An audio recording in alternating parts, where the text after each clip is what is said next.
प्रिय संस्कृत मित्राणि नमो नमः। अद्य वयं कक्षा अष्टमी रुचिरा भाग तृतीयः द्वितीयपाठस्य अभ्यासकार्यं करिष्यामः।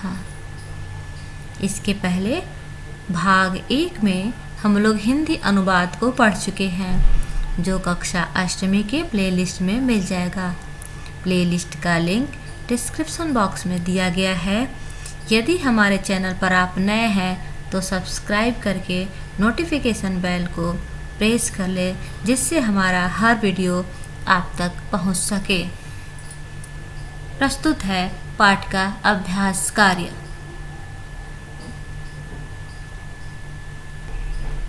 एक पदेन उत्तरत का उत्तर केवल एक पद में देना होगा। सिंहस्य नाम किम, अर्थात सिंह का नाम क्या है, तो उत्तर होगा खरन खरः। गुहायाः स्वामी कः आसीत्, गुफा का स्वामी कौन था, तो दधि पोक्षः। सिंहः कस्मिन् समये गुहायाः समीपे आगतः, सिंह कब गुफा के समीप आया, तो उत्तर होगा सूर्यास्त समय, शाम के समय। हस्तपादादिकाः क्रियाः केषां न प्रवर्तन्ते, हाथ पैर इत्यादि की क्रियाएं कब नहीं कार्य करती, तो भय संत्रस्त मनसाम, अर्थात भय से युक्त मन वाले व्यक्ति की हाथ पैर इत्यादि की क्रियाएं सम्यक रूप से कार्य नहीं करती। गुहा केन प्रतिध्वनिता, गुफा कब ध्वनित हुआ, किससे ध्वनित हुआ, केन अर्थात किसके द्वारा प्रतिध्वनित हुआ, तो सिंह गर्जनेना, सिंह की गर्जना से। खरन खरः कुत्र प्रतिवसति स्म, खरन खर कहाँ रहता था। खरन खरः कस्मिंश्चित् वने प्रतिवसति स्म, खरन खर किसी वन में रहता था। महतीं गुहां दृष्ट्वा सिंहः किम अचिंतयत्, अर्थात बड़े गुफा को देखकर सिंह ने क्या सोचा। महतीं गुहां दृष्ट्वा सिंहः अचिंतयत्, नूनम् एतस्यां गुहायां रात्रौ कोऽपि जीवः आगच्छति। बड़े गुफा को देखकर सिंह ने सोचा, निश्चित रूप से एतस्यां गुहायां, इस गुफा में रात्रौ रात्रि को कोऽपि जीवः आगच्छति, कोई जीव आता है। अतः अत्रैव निगूढ़ो भूत्वा तिष्ठामि, अतएव यहीं पर छुप कर बैठता हूँ। श्रीगालः किम अचिंतयत्, श्रीगाल ने क्या सोचा। श्रीगालः अचिंतयत्, अहो विनष्टो अस्मि, नूनम् अस्मिन् वीरे सिंहः अस्ति इति तर्कयामि तत् किं कर्माणि।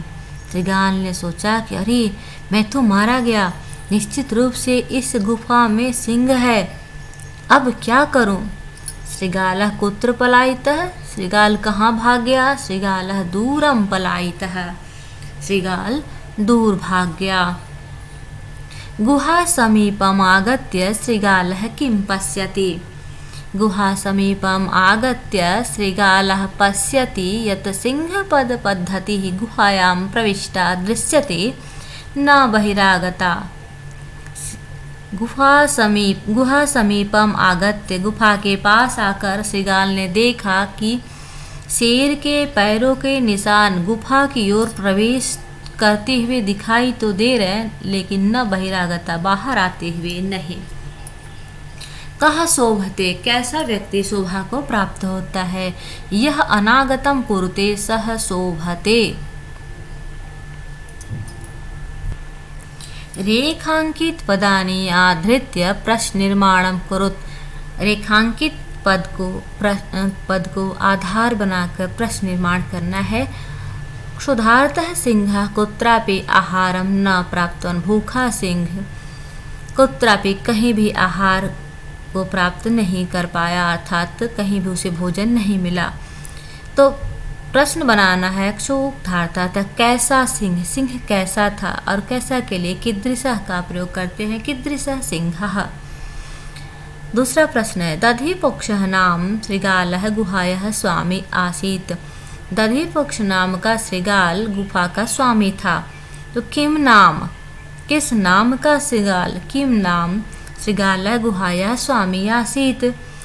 तीसरा ऐसा गुहा स्वामिनः सदा आवाहनम करोति। इस गुफा का स्वामी, यह गुफा स्वामिनः स्वामी का सदा आवाहनम करोति, हमेशा आवाहन करता है।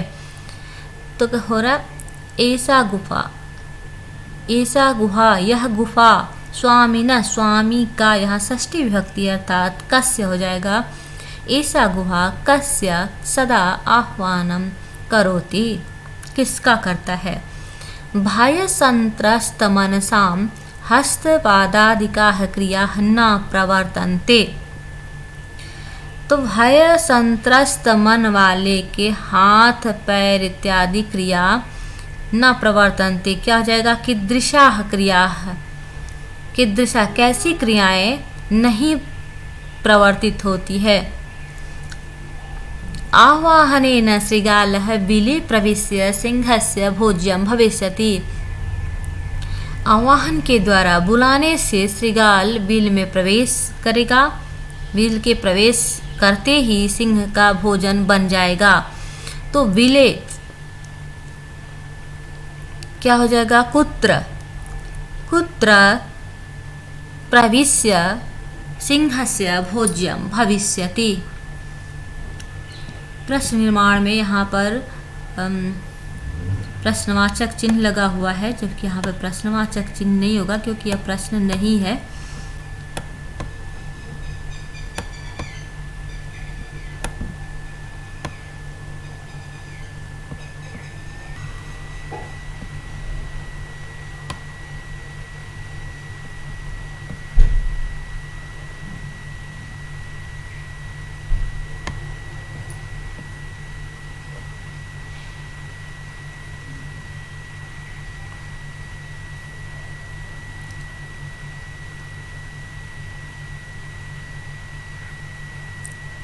घटना क्रमानुसारम वाक्यानि लिखट। घटना को क्रम से लिखना है।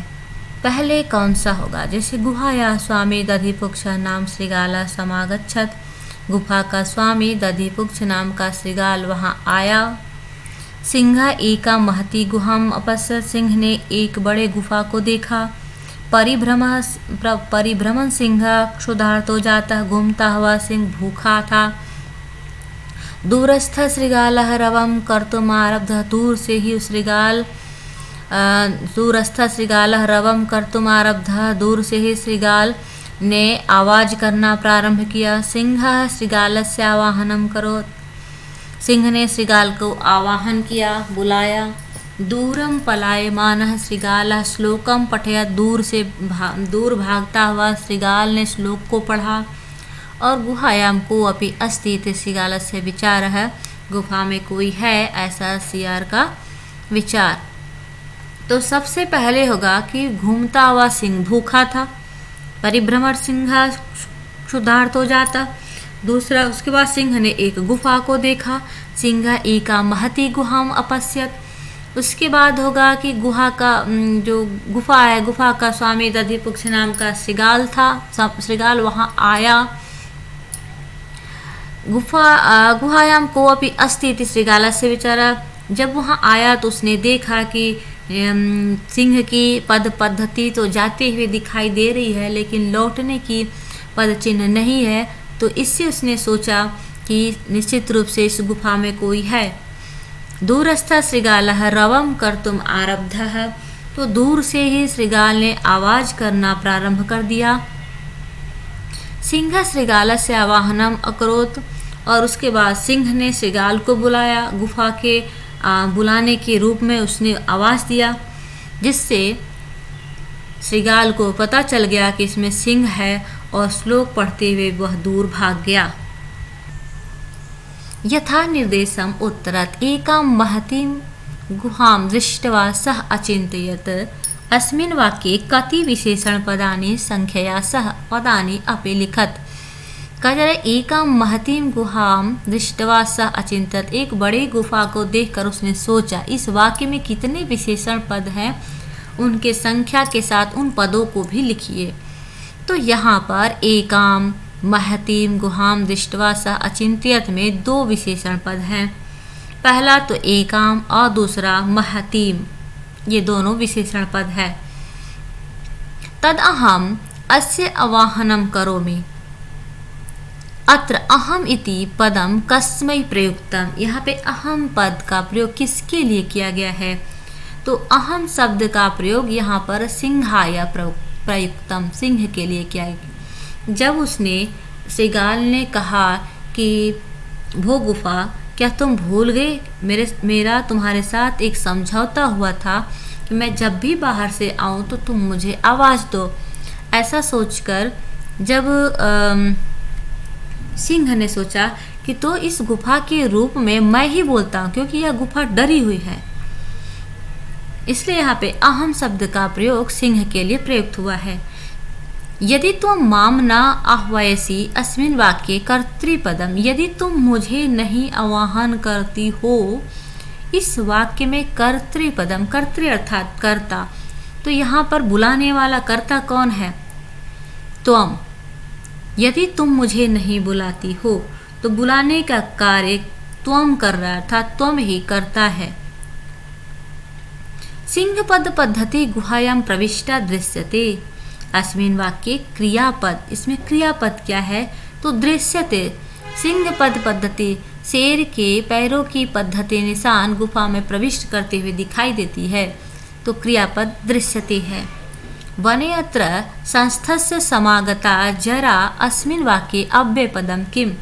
वने अत्र, इस वन में संस्थस्य समागता जरा अस्मिन् वाक्य अव्ययपदम, इसमें अव्यय पद क्या है?